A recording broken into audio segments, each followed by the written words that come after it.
Hey folks, welcome back to the DarkHorse Podcast live stream number 53 Q&A section. The cats are voraciously consuming cream behind us and we are ready to go to work. Yes, as is the dog. As is the dog. Very lovely dog. All right, we're going to start with two questions from episode 52. Pick up a question that came off the Discord server that you can get access to through either of our Patreons, and then move right into the many excellent questions that we received last hour before moving into what I expect to be a lot of good questions from this hour. All right, first question from episode 52. Regarding externalities, could these not be built into the calculus of consumers as costs beyond mere dollar value? Eating health food in lieu of fast food, for instance. Social support often precedes legal support, so why not boycott instead of ban? All right, I didn't quite catch all of that, but certainly the goal of those of us who see externalities as a major source of corruption to our system, and I don't mean corruption in the way that it might sound, but I mean a distortion in our system, something that prevents it from accomplishing what we would like it to, is to internalize those costs somewhere so that they are borne correctly and that the system evolves in the direction of eliminating at least the negative ones, which is what internalizing them would do. So, yes, they have to come into the equation someplace, and that could be in a lot of different locations. But for example, you could recognize that the cost of using non-recyclable materials, for example, to construct something that could be constructed out of recyclable materials, that the cost could be it could be internalized by adding it to the price of the object rather than externalizing the harm onto society for by causing it to lose those influences. So I think, anyway, not the clearest answer I've ever given, but the point is, yes, internalizing them somewhere is necessary, and I have argued elsewhere that internalizing externalities is, if it could be done well, and there are obstacles to doing it well, but if it could be done well, it's almost the only thing government needs to do in order to cause the system to work. Now, obviously, you have to do things like defend the system militarily against threats. But from the point of view of the system accomplishing the goals that we want it to accomplish, if all of the externalities were internalized, then the market would do all the things that market fundamentalists think it does. Perfect. The second of two questions from last episode, I meant to have a prop for, and I forgot to get one. So I will just say, it says, would you give a tour of your studio? Your knickknacks look spectacular. And I thought we could add a feature wherein we show some object each time that is not perhaps alive, because he shows up every time. Yes. And say, 20 seconds to 2 minutes about its history, but I did not prepare this time. So other than grabbing something that's on stage here, we will start that next time. Yep, we will. Yeah. All right. So the Discord question this week is several questions, and so I think we're only maybe going to answer part of it because this is, as usual, a lot of questions. Can we apply an evolutionary framework to corporations? Can we treat them as mimetic organisms with distinct phylogenies? What regulatory pathways mitigate consumption and waste? What evolutionarily stable strategies exist? Please compare and contrast existing taxa. So it's too much. It's more like, a couple hour discussion really, but just the first one, can we apply an evolutionary framework to corporations? And maybe if I may just reframe that further and say, in what way do corporations act like individuals and can therefore be said to potentially respond to evolutionary pressures like an individual would, as opposed to like a population? Yeah, I would say in principle you can. The problem is the mapping. So we have the temptation, and many people have tried this, and I don't think it ever works, is to view corporations as if they were critters, right? And the problem is which is to say an individual, right? Yeah, they are not critters. And they are not critters in many different ways. For one thing, there's a fact of them continuing on through time in a way that critters do not, right? The mortality of critters and the birth of new critters from them and all of that creates one set of phenomena, and an indefinitely long-lived critter is a different thing. Also, you have the very fact of people on boards of corporations being on multiple corporations' boards simultaneously, which causes the mapping of what features of the system should behave in an individual-like fashion, not to fit the corporate entity very well. So, as you know, one of my main critiques against the idea of a corporation being like a critter, which is to say like an individual, which therefore would respond to evolutionary forces the way an individual does, is that the members of it, and you just gave the perfect example of this, the members of it do not have shared fate in the way that the individual cells or cell lines in a body do, right? That even though, a corporation might be said to be more like a colonial organism than an organism like us or hippopotamus or a cedar tree even, the fact is that a cell of one cedar tree does not inhabit simultaneously a different body. And you can talk about asexual, alder stands and such. Well, then we can get into a discussion of what makes an individual. But if corporations, if corporation A and corporation B are distinctly different, and yet they share two members of the board, and all the rest of the board are also on other members of the board, that just puts the lie right there to the idea that they would act with the understanding of shared fate, such that if you do wrong by the body that you are in, you kill yourself along with all of those who are with you. Right. And I would also point out that sort of a final layer of critique is that these corporations, which one might model as critters, contain critters. And the problem is that the critters that they contain do behave like critters. And so, you could... I can make an analogy, though, to say, given what we know now about the multitudes that we do in fact contain, Yep.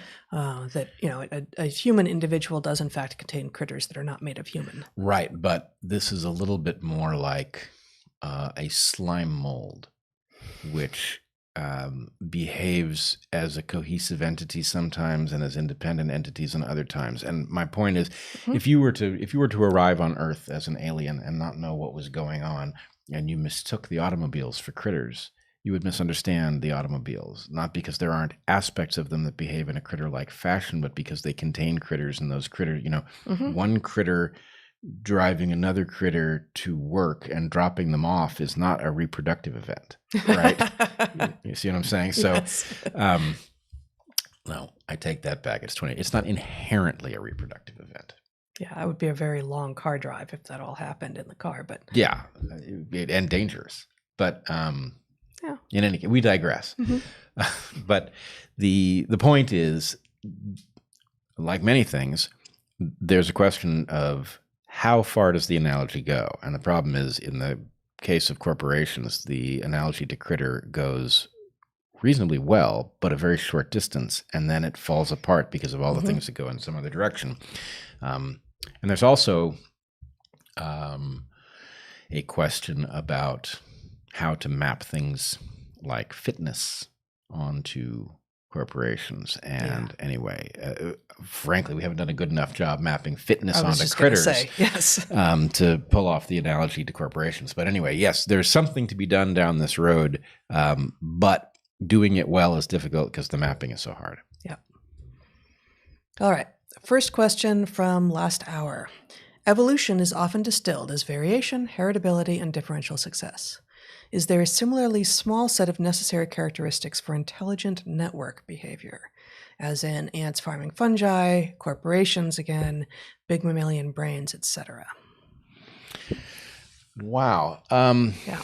Yes, almost certainly there is, by virtue of the fact that the complex behavior that is so successful at accomplishing so much is happening in creatures with limited capacity to exchange information and things like that. So the basic answer is there have to be simple rules emerging from a simple pattern like that causes responsive behavior. I mean, in effect, that behavior is adaptive in a different sense than evolutionarily adaptive. Yeah. It is adaptive in both senses, but the three examples given are interesting because they're so different from one another with regard to exactly this question of shared fate, which I invoked in the last answer, right? That we have within a brain, a neural network, all of those neurons have precisely shared fate.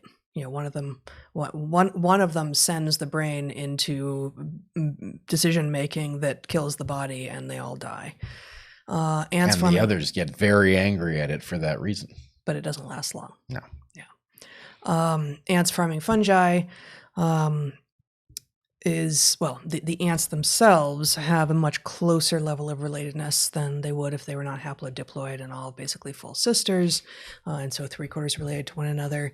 Thus, you have a precursor condition that would seem from those two examples to maybe be necessary if not sufficient, which is to say either identical relationship and perfect shared fate, individual components of a body, or in a hymenopteran haplodiploid situation, an ant, bee, or wasp that has this genetic situation where full sisters are actually more closely related to each other than are any other members of the population, where you can have the evolution of cooperation emerging from that.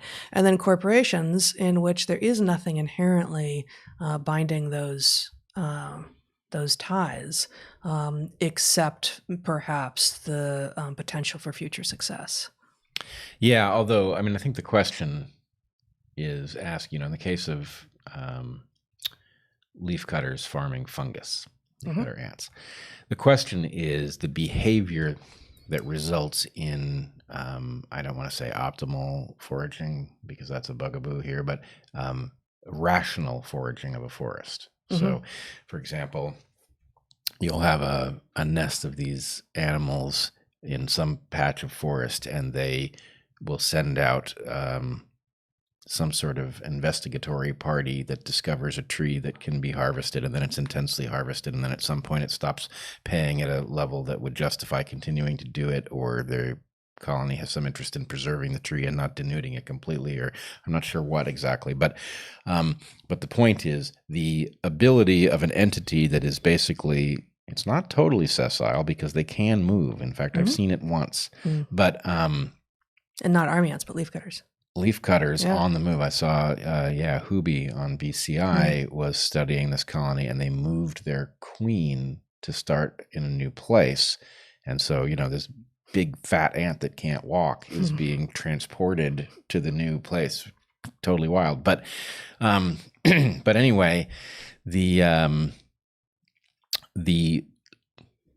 investigating and utilizing of a patch of habitat owned by a particular colony is it's an explorer mode of some kind. Exactly. And so the question I think that the person is asking is, what is that explorer mode made of? What are its minimal set of necessary and sufficient conditions? It's a good question. They're going to be analogs of the evolutionary ones because it's an analog of that process. Yeah, for sure. I guess just one more. I don't think it's a correction exactly, but the actual farming of the fungus is not exploratory. The collecting of the leaves, which form the substrate for the farming, is exploratory, but the actual farming happens within the colony, which is mostly sessile. Yeah, so absolutely. It's a different phase of the intelligent network behavior, if you will. Absolutely. All right, next question. What came first, the primary of existence? What came first, the primary of existence before consciousness, or the primacy of consciousness before existence? What came first, the primacy of existence before consciousness? The primacy of consciousness. Oh. This is the kind of chicken and egg of knowledge versus creationism in philosophy. Do you have thoughts? Yep. So I want you to start talking because I'm not sure that I quite understand. I think this is a panpsychism question. And I would say... Okay, so panpsychism meaning is the idea that before matter itself, there is consciousness in the universe, and that matter actually evolves out of a state in which consciousness already exists. Yeah. And I think there is not one single credible reason to believe any such thing. And as if that weren't enough, there is a huge stack of reasons to believe that it's not the case. And so I think what it is a pressure relief valve, that there are certain kinds of very high quality minds, and they have a certain zone over which they accomplish great things. And at the edge of that zone, they cannot justify something necessary. In other words, what it is basically is a like get out of jail free card. It is a get out of jail free card for faith, for which one should not have to have a get out of jail free card. As I have argued to the annoyance of many high quality thinkers, the act of science requires a tiny little bit of faith, right? Mm-hmm. You have to have faith that you exist and you are interacting with the actual universe and therefore are in a position to say something about what's true about it. And if that ain't true, everything you conclude on top of it is nonsense. And if it is true, then assuming it didn't cost you anything, and there's nothing you can do about establishing it. So in that case, you have to just sort of accept this thing is not grounded in bedrock. But what if you have a worldview in which everything has to be grounded in bedrock or it's suspect? And so then you have to come up with something for the supposed hard problem of consciousness, which you and I don't regard as a hard problem. But in any case, you have to explain something about what consciousness is made of, since it's very hard to describe. In fact, it may be impossible at this stage to describe an organization of matter that would be conscious. Mm-hmm. So it just happens. We all know it happens because we all experience it. Yep. So is there something more? Is there something imbued by the very matter that makes up the brains that experience all this consciousness? Well, no, we just haven't explained it yet. It's really not. It's not that kind of mystery. But so anyway, I would say it's yet another black box. There's lots of them. Yeah, and this, I'm not arguing that consciousness isn't fascinating and that it is not a valid question to say how can matter have an experience of the universe. That's a good question, if not a hard problem. But in any case, it is like the worst possible way to answer the question. Occam's razor wise, it's like saying that because we can't figure out how this process works, that what fits in the gap is everything. And it's like, no, you can't, you don't do that. It's bad. You just threw the game. The game is to minimize the complexity of the explanation, not to totally invert it and add everything. So, all right. Excellent. Next question. I am having trouble accepting abortion, other than in cases of rape or incest. I put a very high value on human life. Would a mature theory of consciousness even help, given the dilemma of human life that could have been?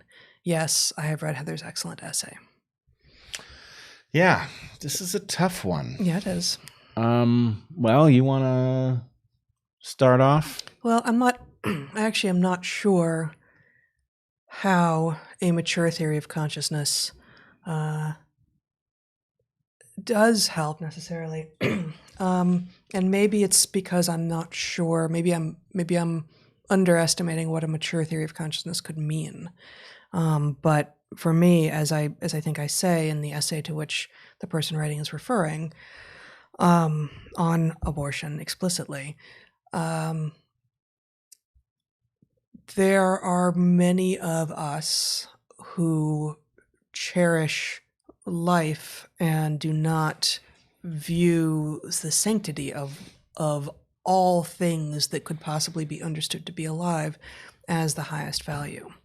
And so even in organisms such as anything with human tissue that could potentially have consciousness, the sanctity of that does not strike me as the highest value. So, personally, I don't think that a newly fertilized zygote is worthy of being called a baby, nor do I think that an embryo one day from being born to a a woman should be called a collection of fetal tissue. That is, in fact, a baby at that point. So somewhere in that vast middle ground, there is an emergence of maybe consciousness, right? So maybe that's what the question is getting at. Can we begin to get at when consciousness emerges and look for that as the demarcation? I guess I feel like that's even more complicated than what was, for instance, written into Roe originally, which was an attempt to basically look at viability, just physical viability. Can the embryo survive outside of its mother? But that does seem to me like a better model than trying to figure out when it might be conscious. I don't know. Well, I must say, I think viability is, there's one defense to be made of viability, which is that in some sense it's not arbitrary, right? On the other hand, but in another sense it is arbitrary because a newborn baby isn't viable in terms of independent, right? Like, a kid isn't independent. Well, a kid isn't independent until they're like, I don't know, 8 at the earliest, but at the very least, a baby can't even turn over on its own for many, many months. So, in what way is it viable? Well, it doesn't immediately asphyxiate, upon being outside of its mother's body. Terminating, yes, right. So yes, this is what I would say is viability is arbitrary. Birth is weirdly arbitrary too, therefore.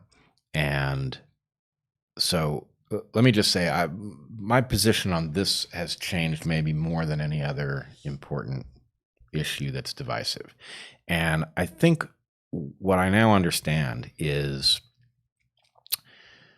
I think there is a lot of reason that even those of us who are pro-choice have got to empathize with people who have reached the conclusion that human intervention is not reasonable under most circumstances. And the problem is that because there are 2 layers of this decision. There's individually where you philosophically end up, and then there is where we must collectively draw a line that any rational person would have to conclude is at least somewhat arbitrary. So I want to see that line drawn in a very justifiable location. In other words, I want to err in the direction of treating someone's humanity as important from long before they can assure us of anything with their action. I want to be cautious drawing that line, partially because it is in some sense necessary to us living, thinking humans that we not take on the belief that we are entitled to interfere with process after process because there's no really good argument for not doing it, right? In other words, I think we have to extend the benefit of the doubt here. The problem is that not being female and therefore not ever having been in danger of suddenly being saddled with a child that I wasn't equipped to raise or wasn't inclined to raise at that point, this is to me more abstract than it is to somebody who's been through that. And so I guess my sense is, there is a quadrant of pregnancy in which we can decide that at least collectively we have to treat this as a choice, right? That when you're talking about, a single cell or a blastocyst, right, that doesn't have a nervous system, the capacity to feel anything, then is there a moral question? Yeah, but it's so tiny that it doesn't rise to the level that we have a justification in interfering with choice. And that doesn't mean that we should encourage people to treat it as nothing. But it means at a practical level, it's nothing. And then there's a point at which I think any reasonable person would have to agree, this isn't nothing, right? And in part, I think what the question is getting at is not that point to some degree aligned with the moment at which we would begin to imagine that that that embryo is beginning to develop consciousness? I don't think consciousness is what we even mean. For one thing, we don't know what consciousness is at that level, and we certainly don't know how to spot it reliably in other creatures. It certainly isn't a match for the definition that you and I have been using, right? There can be nothing, packaged for exchange at the point that you are, unless you're a twin, Yeah. at the point that you're alone inside your mother's uterus. Right. So I don't think that's where it is. I think there are more basic questions about a nervous system that is capable of detecting and processing, pain, for example. Mm-hmm. All right. That's, but we are obviously not a species that has decided that causing pain to a nervous system is something beyond what we might do. So in any case, I respect the position of the person who's reached this conclusion, and I know many, many good thinkers who are given pause by this very set of issues. Mm-hmm. But remember that there is a distinction between what we collectively decide the limits of what's tolerable are and what one might personally, philosophically arrive at. And there is a safe limit where we can keep the moral compromise to a minimum, I believe. But I understand people who don't see it that way. Yeah. Okay. Change in topics. I put those all near the top because they were all kind of about consciousness in part, but also now we're going to move into stuff around politics. In concern to Eric's tweet that you showed on the podcast, and your sentiments towards it, it filled my heart with joy. As a conservative, I think we work better in tandem. Pulling so far from the nucleus of freedom leads to disaster. So just starting there with a comment. Thank you for that. Next question. Do you have any ideas for how to deal with the consequences of the proposed Truth and Reconciliation Commission? I don't know about any modern Truth and Reconciliation Commission, or at least I didn't. I looked it up, and the first one that came up was a Nation article from before the election. So you can imagine what the slant is, but we're going to need a Truth and Reconciliation Commission to recover from Trump, about holding Trump and his enablers accountable. So that's sort of the kind of thing I was expecting, but that's from before the election. So I don't know. Do you know anything about a... Yeah, I've heard murmurs, okay. And I think I've seen that Nation article, and I would just say... Well, but again, the Nation article is not what this is. Like, the Nation article is from before the election. Right, but how far before?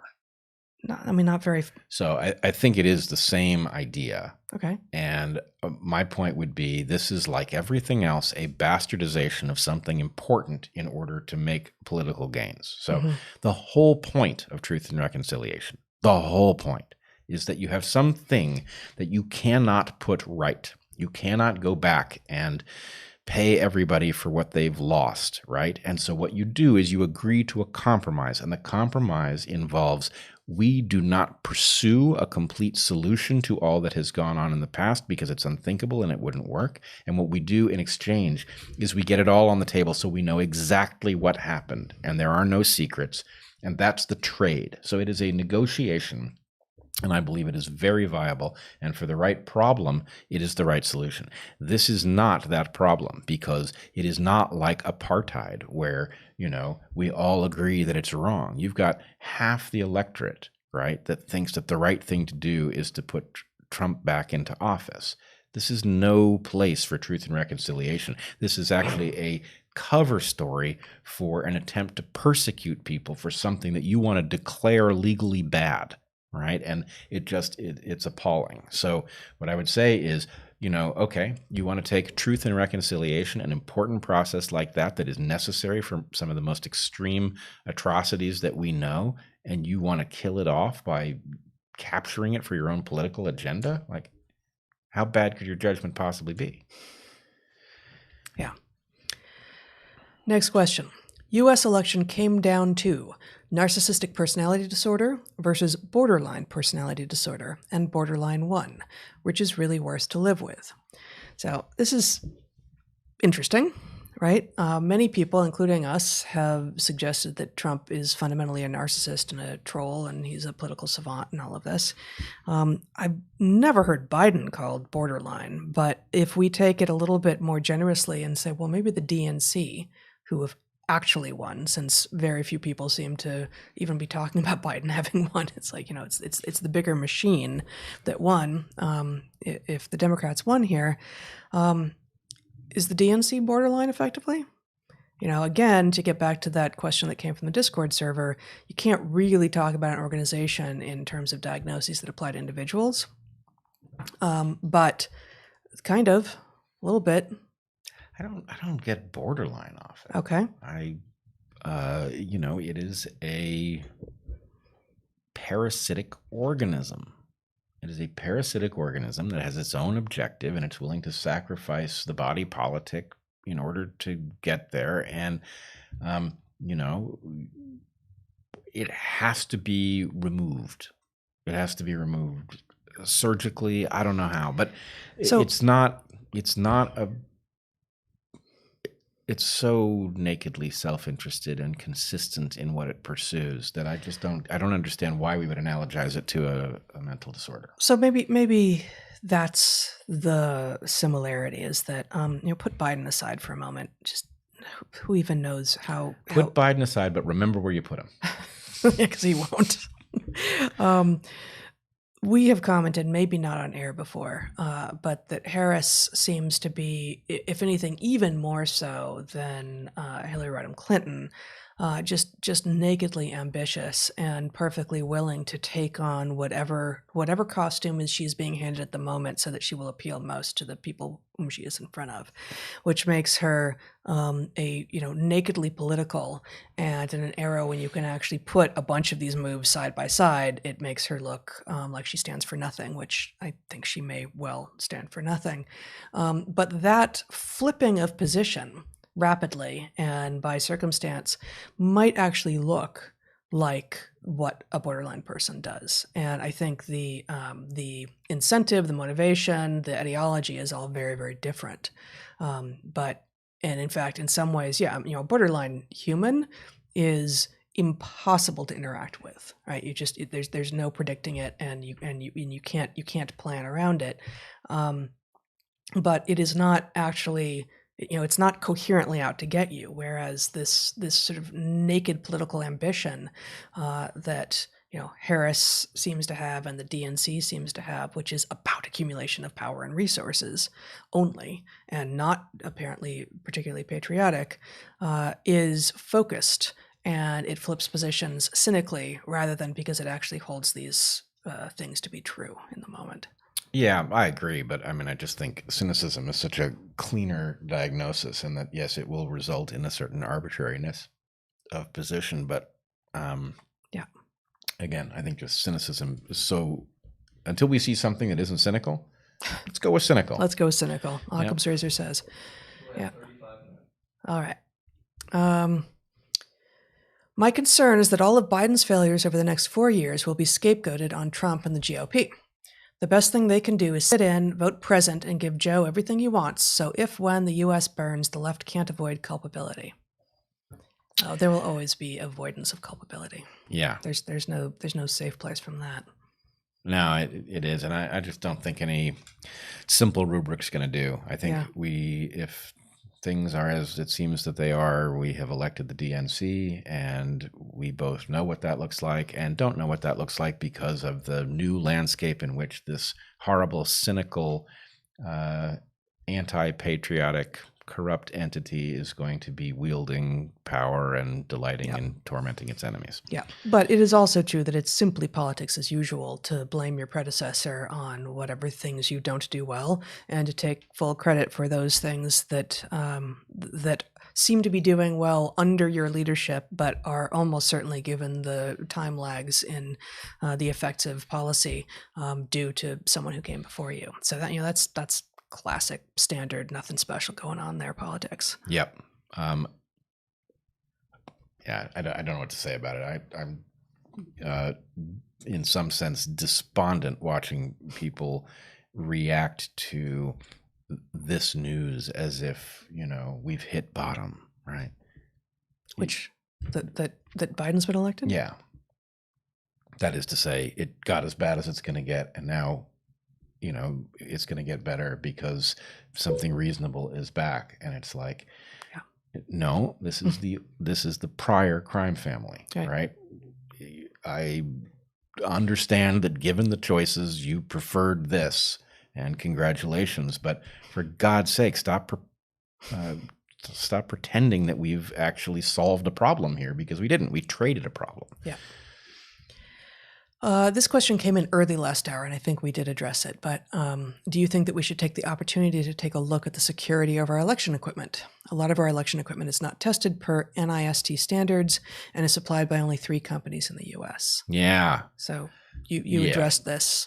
Yeah, that equipment sucks. And the idea, I remember back in the day when these machines first emerged, and Diebold, a vehemently partisan GOP aligned corporation, said that they couldn't create a paper ballot audit mechanism because it would be unreliable, right? Sure. Diebold, one of the leading manufacturers of ATMs, which has a paper audit mechanism built into it, right? As if these people didn't know. Yeah, but that's money. That actually matters. These machines are garbage. I frankly couldn't tell you that they weren't designed to be garbage, designed to allow people to influence elections. And yes, nothing could be more important than us figuring out how these things work and making a system that, again, you may not be able to make a system that is purely electronic and is completely immune. But if you think outside the box and you're willing to combine features, you can build a system that is vastly more secure than the system that we have. Yeah. Death is the enemy, not the other side. We must understand that we are being left out in the cold on issues such as climate change. We will never shame them into letting us near the heat. We will never be able to successfully. We can't use shame successfully to let us near the actual. And by heat, I think you mean like the actual levers of power, and actually being able to address the real existential threats, which include things like energy and environment, including climate change, with all of the questions that reasonable people have about whether or not the models are particularly reliable, but habitat loss and acidification and pollution of air and water, and rising temperatures. Yeah. You're on a spaceship, and if you think the demon is the enemy who belongs to the other party, you have not understood what really threatens us, and you're actually putting us in danger. I strongly resonate with that. That's exactly right, and it's it points to the idea that those who seek divisiveness because it furthers their own careers right now, be it Trump or AOC or anyone else, are neither patriots nor actually interested in solving the problems. It's nakedly self-interested. Yep. Autistic people have a hard time deciphering ad hoc social rules, and for this reason are at greater risk of being unintentionally offensive. Does cancel culture infringe on the rights of autists? Are autists the exception that proves the rule? I don't know what that last question means, but I actually have a Big Think video out from a couple of years ago that addresses exactly this, that so-called neurodiversity, in which people on the spectrum are included, are both, people who are neurodiverse are both more likely to end up creative problem solving in ways that the system hasn't seen yet, and yes, absolutely more likely to step on the toes of people without noticing, and thus be called out for offense when in fact they had no necessarily idea that that's what they were doing. And you can make this argument, therefore, that cancel culture is itself non-inclusive and not interested in diversity, if some of the diversity that you're interested in is the different ways that different people's brains actually work. Yeah. So I guess the way I would put it is that there's something about the policing of thought which is simply, it's anti-dynamism. And we should understand that anti-dynamism, whatever is its source, Yeah. whether it's McCarthyism or this woke nonsense, whatever the motivation is it is directly targeting the goose that lays the golden eggs, right? It's our dynamism that is our strength. It is our pluralism that allows it to flourish. And for God's sake, anybody who wants to go after that thing because they know how we're supposed to think and they're going to force us to do it is placing us in danger and has to be certainly kept away from the levers of power.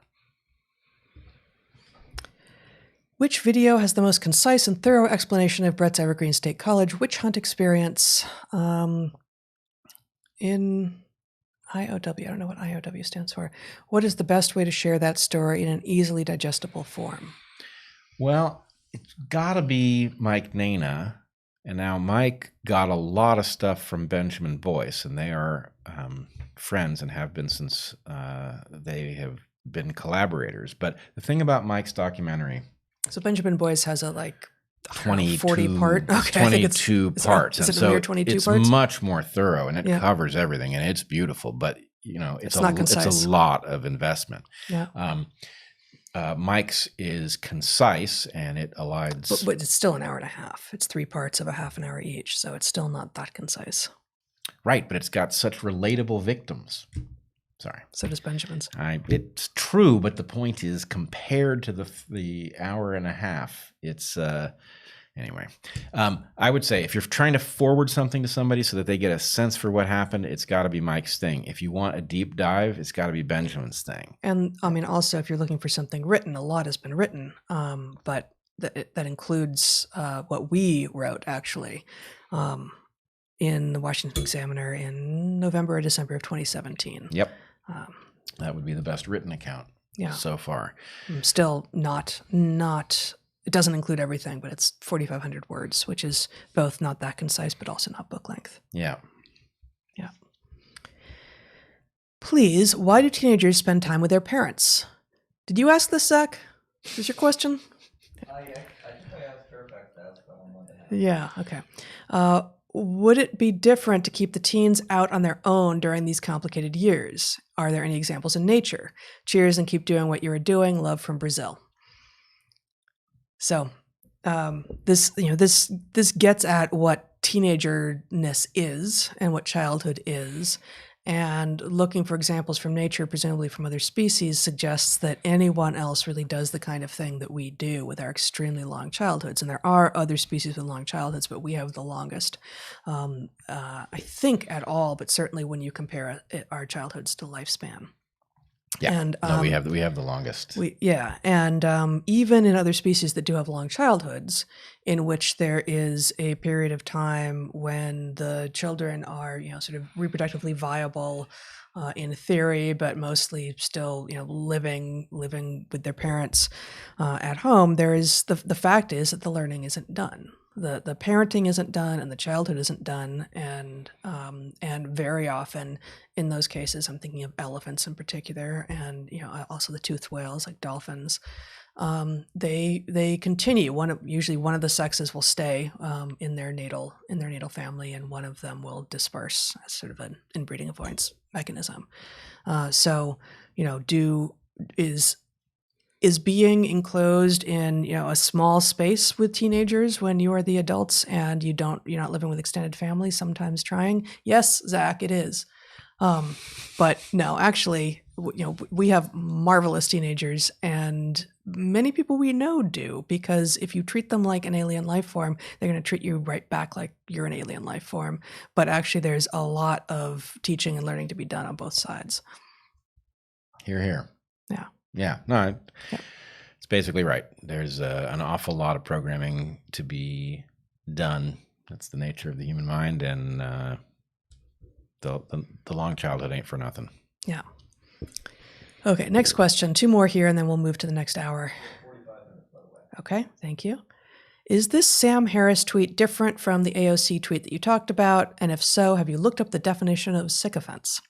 So I assume I know which tweet it is. I just pulled it up, but I have not looked at it yet. It reads, There is a needle that we really must thread successfully. Contempt for Trump and his enablers in government is a patriotic necessity.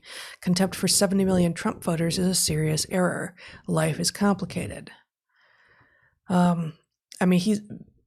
Sam's gotten a lot of appropriate pushback for this tweet. That said, what is the difference? Contempt, which I am not siding with Sam's tweet here. I don't think he should have said it. I don't think he should have thought it. I don't think this is a kind or unifying approach to the universe, and that is not a match for the guy that I barely know. But contempt is different from forming lists, and am I reading more into AOC's intentions as an elected official and reading less into Sam's intentions without the ability to wield political power in the same way?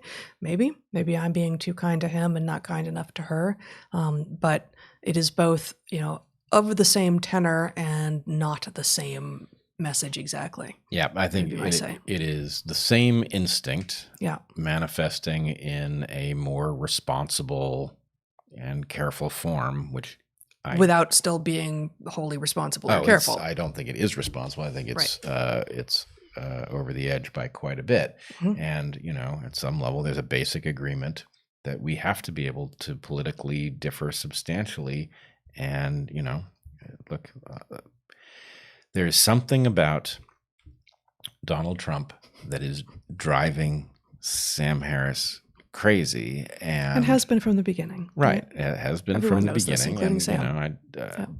But I do think there's a difficulty in being objective. I mean, and Sam and I tangled on Twitter yesterday, I guess, where I was pointing out, he was talking about how great it was that the fire hose of bullshit that has been pointed at us for 4 years was just about over. And I was this the one where he used the word bukkake? No, different one. Okay. I don't think so. But anyway, I taunted him lightly, pointing out that we were about to have the fire hose of bullshit turned off, and a fire hose of horseshit was going to replace it. Yeah. And he can't see it, and his feeling is, look, I think he said, I'm as afraid of wokeness as anybody, but and I wasn't even talking about wokeness. I was talking about corruption. Yeah. And the fact is, we have there's something about Trump is almost like he is constructed so as to drive Sam Harris crazy. Like, if you were to create a personal hell for Sam Harris, it would involve a dinner with Trump that never ends, mm-hmm. right? That would be it. And it makes sense too, because, Sam is as dedicated to being logically consistent and rigorous as a person can be. He's as articulate a person as I have ever encountered. And except in this context, calm. Right. But there's something about the thing on the other side that, it's like he's drunk wood alcohol. Yeah. And and he's hardly alone. Blind. I mean, this is what people mean when they talk about Trump derangement syndrome. Right? Yeah. This is exactly it. That you just cannot get over the fact of who the guy is and see anything beyond the high fuel emotional state that you're just in at every moment that you're thinking about him.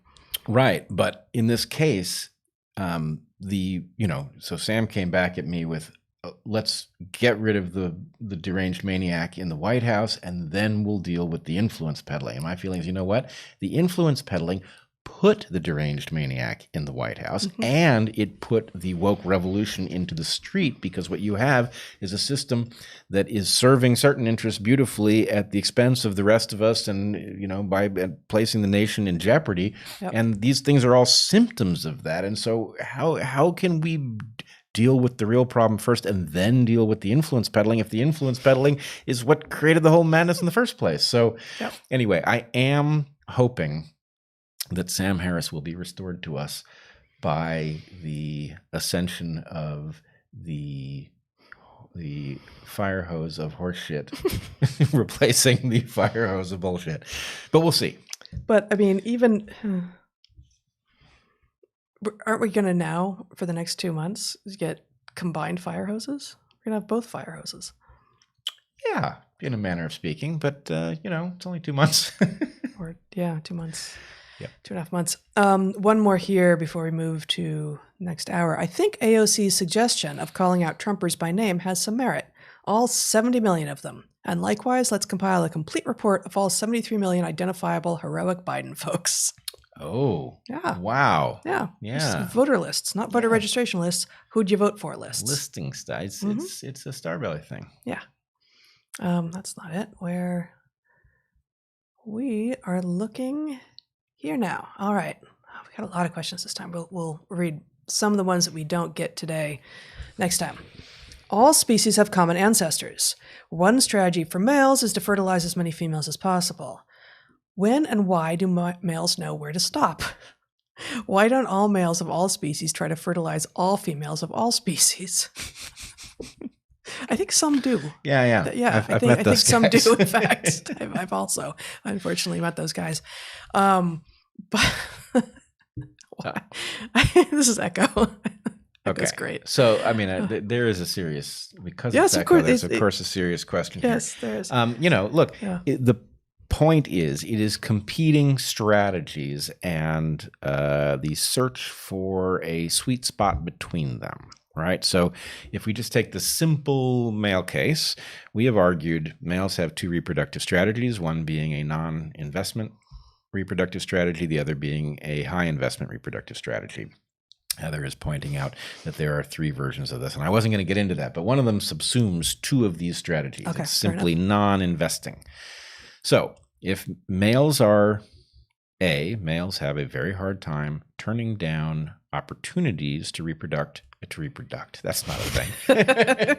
To reproduce when no investment. It also makes a terrible opening line. Hey, baby, you want to reproduct? You're right. You got to be in a very specific bar before that one is likely to land. So, Yep. Okay. So males are wired so that they can't ignore the opportunity to engage in reproductive behavior where they are not being required to demonstrate an interest in investment, which is why the modern environment is so deranging of males and causes them to behave so absurdly, because it seems to a male who is not paying attention to the details, it seems to the somatic part of the male that opportunities to reproduce without being forced to invest are everywhere, when in fact it's not happening. But in the natural environment, that would be a very rare opportunity for almost every male. And the opportunity to reproduce actually would come from a willingness to invest mightily. And females would be favored to force males to demonstrate that willingness ahead of time before engaging in reproductive behavior with them. So in any case, all this is to say that a proper balance between different types of mating strategies requires an understanding of how commonly that strategy actually is going to succeed in the world. And so you would expect, under normal circumstances, for males to be biased in favor of the investment strategy because it's the only one that typically has a chance of working under normal circumstances that don't involve things like raping and pillaging during ancient wars, etc. But so the answer is, how do males know where to stop? It's a question of males having a couple of different routes forward, and what causes them to stop on the route that you've identified is the fact that some other route is actually more productive and therefore more rewarding. Yeah, and males who cross species borders in their attempt to mate, those decisions aren't selected for because they result in no kids downstream. And as for, why don't males just try to mate and, try to fertilize all females of all species? There are, plenty of good, and I can assure you, quite serious pieces of research involving some moths and various other flying insects. I think it's mostly lepidopterans, moths and butterflies, in which I think this is right. Male butterflies can be induced to mate with something that looks like anything as long as it smells right. And there are hymenopteran examples. Ants, bees, and wasps. Yeah, it's actually, I think it's in the bees and wasps, there are certainly orchids that cause Yep. mating behavior in males that tricks them into approaching the flower just so that pollen packets get glued on a particular place, and then the male makes the same mistake again because, after all, he's a male, and he goes and mates with some other flower from the same species, and those pollen packets get distributed. So, anyway, that's not the same thing as everything, but Yeah. yes. So the bee doesn't get off, but the orchid does. Well, we don't know. I mean, do bees really get off? I don't know. We don't know. Yeah. We don't know. But look, there's a underlying truth here. So these are drones flying around? The- Actually, yeah, it must be. Okay. Yeah. But it's, at least sometimes it's euglossine bees. Which has got to be So solitary. But okay. I in any don't know what the case, sex ratio on the euglossines is. Yeah. Actually. in any case, the thing is, absent a requirement of investment in almost all, but not all species, reproductive behavior in males is cheap, and therefore they are not selected to be highly choosy about it, which will result in these systems evolving where some plant tricks an animal, a male animal, into reproductive behavior that isn't all that expensive. Another question from Echo. Are viruses metasperm? Are viruses male by intent and non-binary by function? Do they exemplify toxic masculinity? Take care, love you both. Male by intent, non-binary by function. I don't. I feel like I love at least the third question here. Do viruses exemplify toxic masculinity? But I have to admit, I'm not sure what it means. Well, okay. There's look. This is so difficult with you, Echo. The problem. I mean, there is something here, and the something involves viruses, whatever their origin. And we've talked about this before, but let's say that they are sets of genes that have escaped a genome and have struck off on their own. And so what they do is they borrow resources where they infect, right? They borrow the resources of some creature that is functioning. That is, in some ways, like a love 'em and leave 'em male who is borrowing the reproductive effort of a female. And if you think about a human, think about some cad human who tricks some woman into going to bed with him. She gets pregnant, he disappears, and then she has to make the massive investment in the offspring that has been produced because he's not there to invest at all, right? So that is the kind of propagule parasitism. Toxic masculinity. Yeah, not to put too fine a point on it. The answer would appear to be yes. Yeah. Echo. Yes-ish. Yes-ish. Do you have any insight regarding the antibody-resistant COVID Mink mutation in Denmark? 12 plus people are sick and much of the country is locked down. Yep. Oh man, I know of it. Is about all. Boy, early on there was thought of zoonotic evolution. I guess it's not zoonotic. Zoonotic would just be transmission, but well, maybe it is. But jumping back and forth and then back again. With something else that I can't remember what, but it's clearly happening in the minks. I guess it's been seen in some cats, some house cats, but hasn't been observed to go back. Yeah, hasn't jumped Same back. with dogs. Same with dogs, right? So are some domesticates, and I guess these minks are farmed, so these are effectively domesticates as well. Otherwise, how would we know? Here's the frightening thing, and I should have looked into this. I didn't know the question was going to come up. Yeah. One of back in the early days of COVID, where we were discussing lab leak hypothesis. That was this year. That was very recently.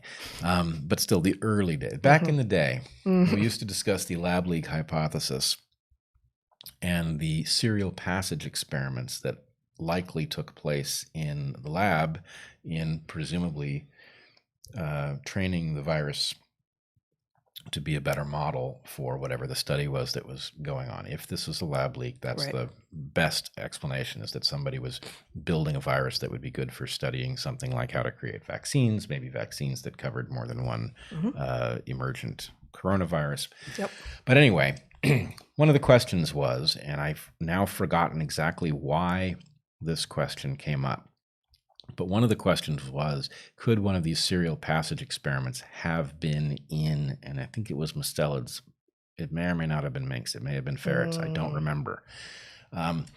But the question was, did somebody infect a colony of mustelids, that is weasels, and serially passage the virus between them, because I think it was that mustelids had, I can't remember, was it a spike protein that was a good model for humans, or I don't know. I don't remember. But in any case, if it was the case that this is a lab leak, and if the lab in question serially passaged it through mustelids, then it would be Which highly minks likely are, yeah.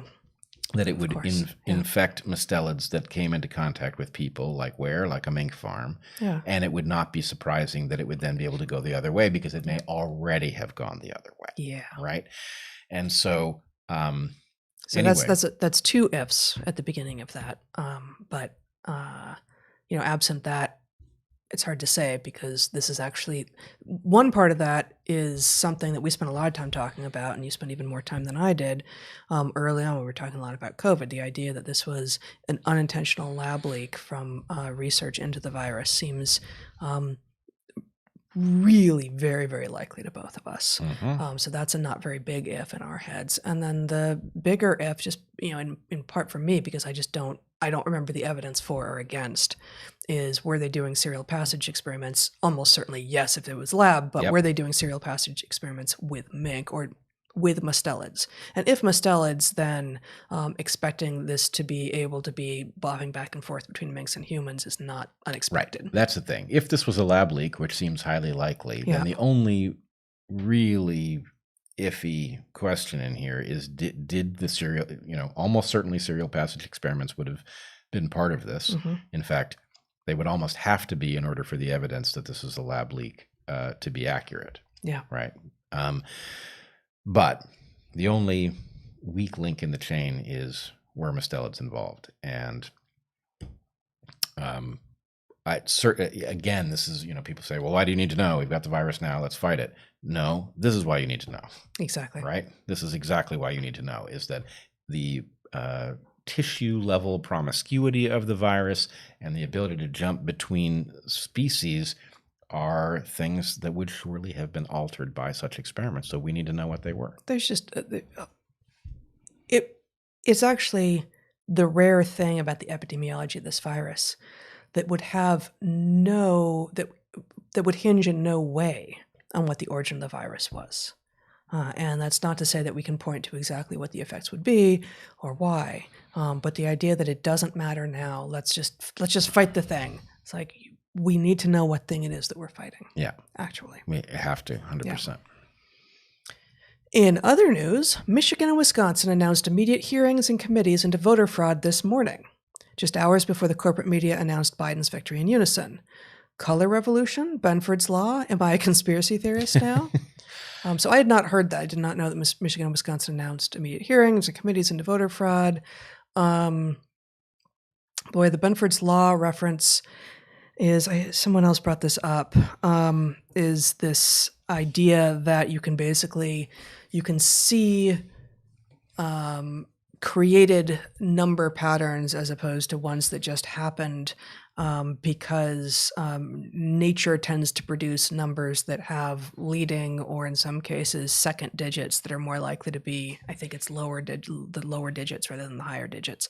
But there is at least one compelling, I think, I did not spend a lot of time with it, master's thesis that specifically looks at whether Benford's law, I think it's called Benford's law, applies to elections, and whether or not you can use the expectation that certain numbers will appear more frequently than not in order to discern whether or not there's been voter fraud or ballot fraud in elections. And at least in this master's thesis, the author concludes no. I don't know. Right. So, that's just a lot of words for one very particular thing. Like, does Benford's law apply here, and could we therefore use it to find evidence of voter fraud? Maybe. It's not clear that we can. It's not clear. And, for me, not having been familiar with Benford's law, I had heard it a little bit, but before sort of this week, I go, well, I want to know the why behind Benford's law before I start thinking about applying it into all sorts of places. This does not seem to me like a fundamental sort of thing, right? It seems like an observation of pattern that pattern itself requires explanation. Yep. And presumably those engaged in fraud would be aware of the law and could navigate around it. So it seems the to idea me is it's hard to cheat. It's hard to replicate the actual patterns. I don't know. Okay. Yeah. All right. You're at an hour and 5 minutes. So color revolution. It's not clear to me why the investigation in Michigan and Wisconsin would be consistent with that, but the color revolution is basically a subterfuge used to induce a regime change in a nation. And basically it involves seeding discord along arbitrary lines, causing people to regard each other as enemy and topple a power structure. So this is the kind of thing that seems to have happened in Ukraine, I believe. And anyway, it's the sort of thing that has been studied in places like the School of the Americas at Fort Benning. And in any case, there is a question about whether the preposterous state of discord in the U.S. might be such a thing, and if so, who is seeding the color revolution? Are you a conspiracy theorist? Heavens no! You are a conspiracy hypothesist. You are placing these things on the table. They are hypotheses. They make predictions, and as long as we discuss it in those terms, it's a responsible behavior as far as I'm concerned.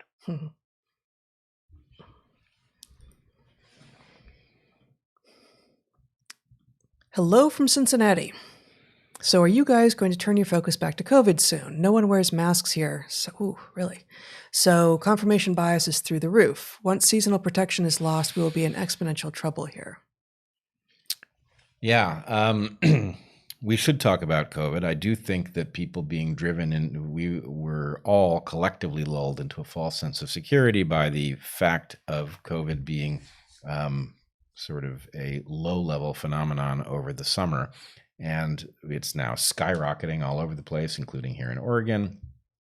And which has always had very low rates, especially compared to our neighbors to the south and to the north, California and Washington, but is much higher now, including daily incidence rates than it has been at any other point. Yep. And so anyway, I'm debating whether or not to hold some stuff and introduce it into a stream where we talk more extensively. Maybe that's the best thing to do. Okay. But yeah, we should be talking COVID because it's back. Potential solution. Trump fights in court for a couple of weeks. If no change, concede, but continue legal battles to prove any fraud.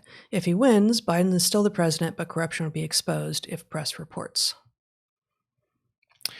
Well, let's put it this way. I actually sort of like this scenario best, but wow, did they screw up having the president handle these allegations and make allegations before there had been any possibility of tampering.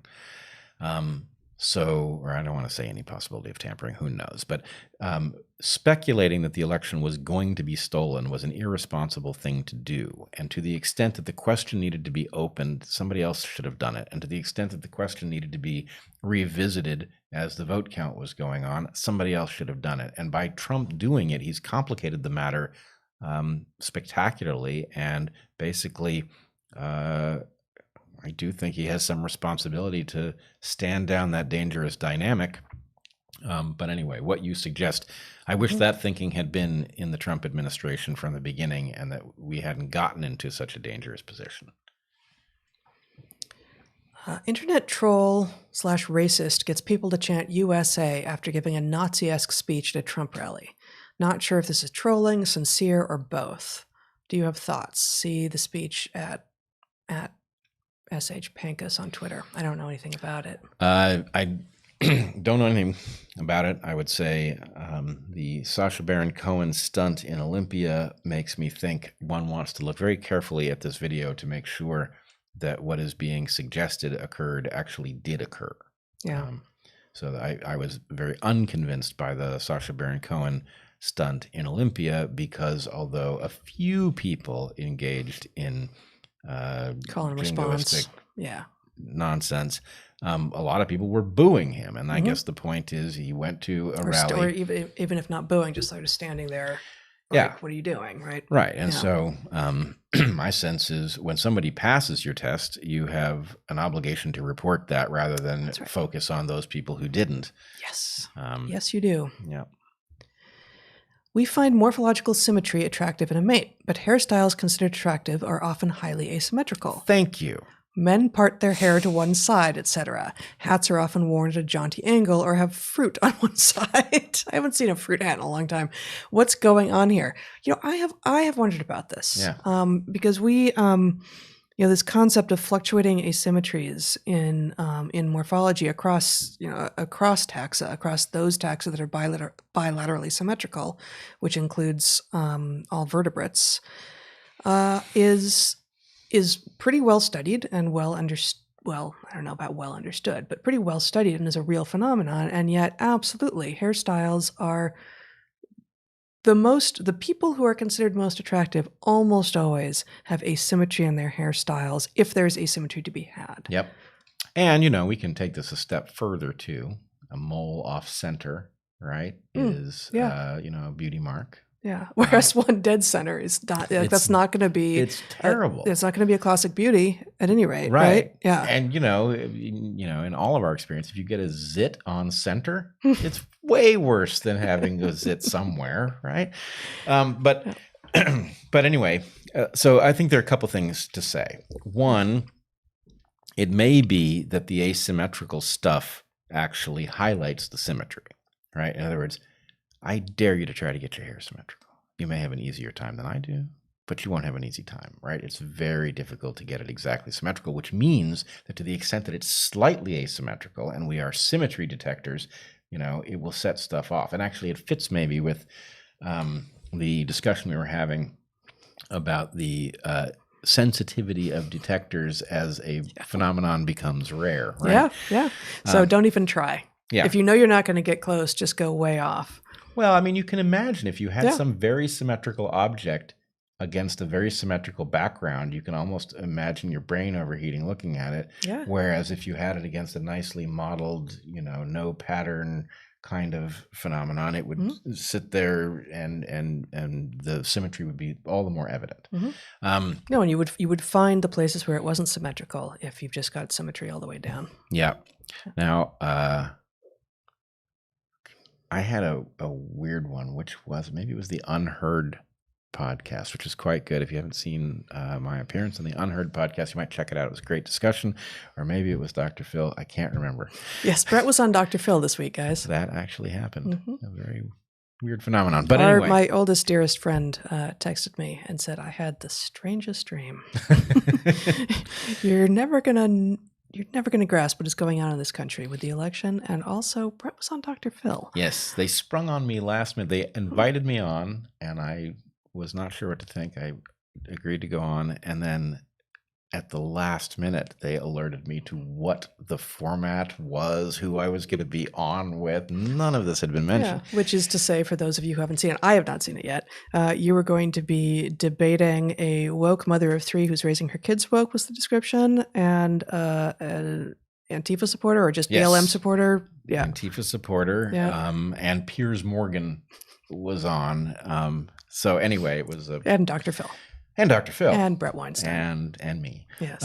But in any case, somebody, I think maybe it was even both of those events, they filmed me here over Zoom, but they reversed the direction of the video. So the horse is backwards and I'm backwards. And I have a very... They did that to you? I don't think they meant to. I can't, and it's funny actually. Yeah, that's crazy. Like that messes with everyone, even people who aren't constantly like having to deal with their own images in the world. Right. And so I should have actually, I think it must have been Dr. Phil, because they have of course, as they would have to, they have a crack team of people who gets the tech all in line ahead of time. And so I had one of these meetings with their tech guy, and he, looked through our camera, listened to the sound and all of that. But he kept telling me, could you move a little to your right? And I would move to my right, and he'd be like, oh, no, you're left. And this happened like 3 or 4 times. So something he was looking at had to have been reversed.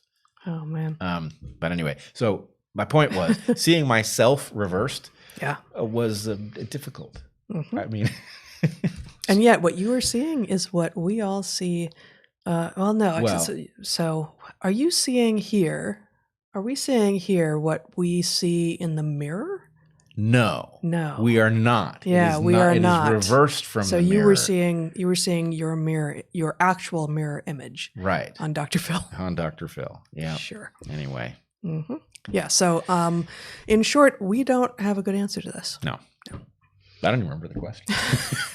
Oh no, it was about fruit. We do. It was Fruity about hats. fruit hats, which they are coming back, I promise you. And it was about asymmetry and the fact that a little bit of asymmetry, like a beauty mark or a background of asymmetry, might have some sort of symmetry enhancing effect on the viewer. And we might like draw attention to the symmetry. And I love the hat part of this. I had thought about it in terms of hairstyles, and like there's some hair, like curly hair, you can kind of get symmetrical. Tightly coiled hair, you can kind of get symmetrical. Bangs may be a way, but if any part is showing, it is the very rare, modern, at least weird person, W capitals, weird person, who parts their hair in the middle. Yeah. If there's a part visible, like it's not a thing. It's not a thing. No. I haven't seen a fruit hat since fruit went organic, right? We didn't even ask that. Fruit was rotting into people's eyes. Mm-hmm. I don't know, but in any case. Yeah. Hour and 15 minutes. Okay, we're going to answer a couple more of these. Will Trump's loss cure those with Trump derangement syndrome? Oh, no. Or will those with the mania continue with a new target? Both and, I would say. Both and I got to say, I do not want to win the lottery as the replacement. No, I think Rogan is going to win. Rogan is going to win. Yeah. No, that's not. And there's obviously different lotteries for different domains, and there will be some. I mean, I don't know. I don't know what's going on in all of the congressional races and such, but I don't.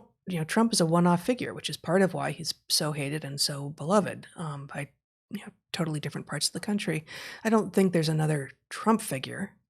But there will, but so therefore they will lower the bar yet further and make even innocuous conservatives who speak the way politicians are expected to speak into Hitler, into the demons. Yeah. Now that the election is over, can we? Well. Kind of. Now that the election is over, can we please talk about the African American crime rate and why it is 3 times, maybe that's 3 to 5 times worse than the white one? So there's not quite enough information there. I did see a question from last time that was asking this that because we had so many questions this time we didn't address, but I don't really know what to say about that briefly here. Yeah, I don't think briefly is the way to do it. Yeah. I think it's covered to a small extent in the Black Intellectual Roundtable. Those of you who are new to the podcast, you might check out the Black Intellectual Roundtable. But there is something to be said here, and this really does get to the core difference between modern liberals and modern conservatives in terms of what we think the cause of such a thing is and what might be therefore done about it. So anyway, yeah, we should talk about that. I'd be up for that. We need to extend each other we need to extend some leeway and generosity of spirit in order to have that conversation properly, but I think it can be done. And I also think that you really did talk about it pretty effectively, and I think it's one of also the drums, if I'm not mistaken, that Coleman Hughes beats that he talks about. Am I wrong about that? No. In fact, I would say there are a number of folks on that podcast who Glenn Lowry as take well. what I think is a fairly hard line on this. And, it may be that we are backed by our various positions in the world into seeing things one way or the other. But anyway, I would love to unpack it so that we can actually get to the bottom level. And I don't think we know the answer, but I do think we haven't even properly put the question on the table, and that we should, because the way out of here involves going through there. Yeah. There's so many more questions. Well, we are not going to get to most of them, for which I apologize. I'm worried about the court challenges leading to a House delegation vote. Each state gets one vote along party lines. That ends up 26-24 Trump, and then Inferno. I don't know enough about the various challenges and political routes to a resolution to know if this is correct. But assuming it's correct, yes, that would obviously be that would inflame those states who voted blue, because by the states alone, the population in the blue states is far higher than that in the red states. But of course, it's not that the blue states voted 100% for Biden, as we can tell from the popular vote, which is only a couple million votes difference between the two. I think what this is suggesting is that the result of the court battles would be to throw out some or all of the electoral college votes from those states. If the state can't certify, then there aren't enough electoral college votes available for either of them to cross 270, which throws it to the House. I see. Now the House, okay. The House then has to, I think the House then chooses between the top 3 vote getters. I should look into the rules before I speculate on what they are.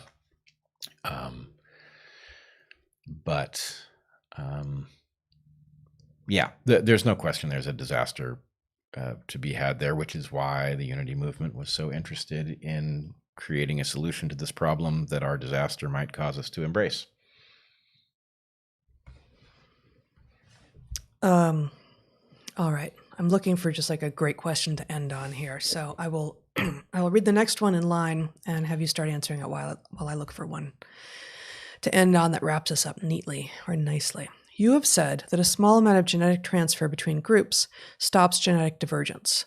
What explains biological differences in humans in Afro-Eurasia? Great question, and I just so happen to have the answer. And whoever you are, you captured the key thing. You were listening very closely. It's Braden Davis. So Braden, the key thing is it prevents divergence, and it prevents divergence in the case where you do not have selection. So the assumptions, and it's Fisher's model that we are talking about, are that A, gene frequencies are the same at the beginning. That's the key one, and the one you captured in your question. If gene frequencies are the same, a small amount of genetic transfer keeps them from diverging in the absence of selection. So the answer is the gene frequencies would never have been the same between Europe and Asia, because the selective environments and the arbitrary factors that had occurred in those distinct populations would have rendered those gene pools very different. And so you're not talking about the power of gene flow to prevent divergence. You're talking about the power of gene flow to equalize divergence, which it has very little power to do. So anyway, good job, and hopefully that answer made sense to you. Cool. Okay, we're going to do 3 more, one of which is just a comment. 1, when we look at outer space, we are looking inside of the organism we call universe. Do organisms inside our bodies see a universe, a horizon, light? I think we can be certain that they do. But they don't have eyes. So in what way are they sensing the landscape that they're in? the organisms inside us are bacteria mostly. So, do they sense? They're single celled. They don't sense in any of the usual senses of the word. Still, I find it an intriguing philosophical question, even if the particular instantiation here doesn't quite work.